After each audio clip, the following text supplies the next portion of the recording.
নমস্কার, আপনি দেখছেন প্রতিদিন বুলেটিন। আজকের এই ভিডিওতে আমরা এমন এক বিস্ফোরক খবর নিয়ে হাজির হয়েছি যা শুধু এশিয়া নয়, পুরো বিশ্বের পাওয়ার ব্যালেন্স বদলে দিতে পারে। কারণ আজ আমরা কথা বলবো ইরান ইসরায়েল যুদ্ধের উত্তেজনা, আর সেই উত্তেজনার মাঝেই ভারতের জন্য এক সুপার ডিল। হ্যাঁ বন্ধুরা, রাশিয়ার ভয়ঙ্কর offer SU-57 stealth fighter jet. এই মুহূর্তে ইরান ও ইসরায়েলের মধ্যে উত্তেজনা চরমে। আমেরিকা দাঁড়িয়ে ইসরায়েলের পাশে, আর ইরান 1 ইঞ্চি পিছু হটতে রাজি নয়। 2 সপ্তাহের সিজফায়ার শেষ, আবার যুদ্ধের আগুন জ্বলতে প্রস্তুত। পুরো বিশ্ব তাকিয়ে আছে মধ্যপ্রাচ্যের এই বারুদের স্তূপের দিকে। এই ভয়ঙ্কর পরিস্থিতির মাঝেই মস্কো থেকে এলো এক চমকপ্রদ খবর। রাশিয়া ভারতের সামনে রেখেছে SU-57 ফাইটার জেটের অফার। এমন অফার যেটা চীন ও পাকিস্তানের জন্য দুঃস্বপ্ন।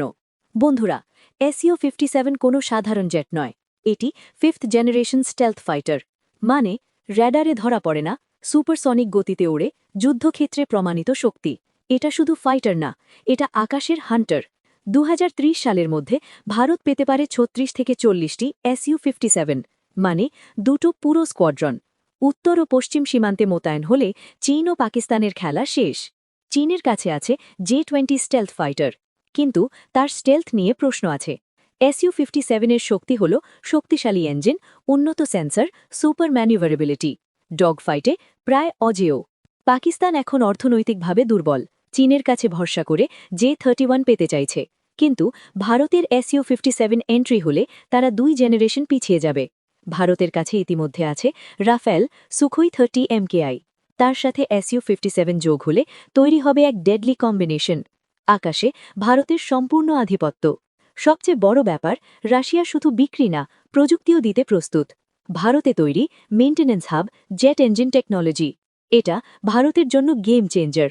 আমেরিকা চায় ভারত F-35 কিনুক, কিন্তু ভারত কারুর দাস না। ভারত রাশিয়া থেকে S-400 নেয়, ফ্রান্স থেকে রাফেলও নেয়, আমেরিকা থেকেও ড্রোন নেয়। এটাই নতুন ভারতের স্টাইল। একসাথে 30+ target track, super cruise speed, stealth design, high end sensor. এক কথায় ফ্লাইং সুপার কম্পিউটার। ভারতের নিজস্ব AMCA প্রজেক্ট চলছে। SU-57 হবে শর্ট টার্ম পাওয়ার, AMCA হবে long term domination. Double attack strategy. বন্ধুরা, SU-57 শুধু একটি জেট না, এটি ভারতের শক্তির প্রতীক। 2026-এর ভারত কারোর ওপর নির্ভরশীল নয়, নিজের শর্তে সিদ্ধান্ত নেয়। এটাই নতুন ভারত। ইরান ইসরায়েল যুদ্ধের ছায়ায় বিশ্ব যখন অনিশ্চিত, তখন ভারত নিজের আকাশকে করছে আরও শক্তিশালী। এই ডিল যদি ফাইনাল হয়, তাহলে এশিয়ার পাওয়ার ব্যালেন্স পুরো বদলে যাবে। যদি আপনি একজন গর্বিত ভারতীয় হন, তাহলে কমেন্টে লিখুন জয় হিন্দ। আর এমনই হাই ভোল্টেজ নিউজ পেতে চ্যানেলটা সাবস্ক্রাইব করে রাখুন।